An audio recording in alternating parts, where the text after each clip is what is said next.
corporates make so many demands on senior management, on their time, their resources and everything. The business expects senior management to put out fires, to develop strategies, to drive businesses to the next level, to achieve their bonuses, their targets. And this often consumes the lives of corporate executives.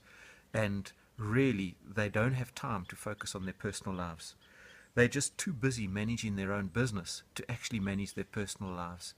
And in my advisory and speaking to corporate executives, I found this to be a major factor that is prevalent across industries, across companies, and across different nations. Wealth and financial planning principles that were relevant 20 years ago when this corporate executive began his career and started out on his corporate life are more often than not no longer relevant. Their own personal situation, their balance sheet, their wealth, all their affairs are very different today than when they were 20 years ago. And financial products and structures that were available then that they signed up for are probably today as relevant as the dodo.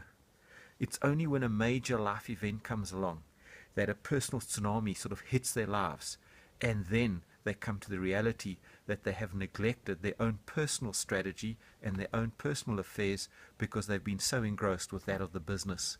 And that's when they lose a lot of wealth, a lot of momentum, and that in a way the chickens come home to roost.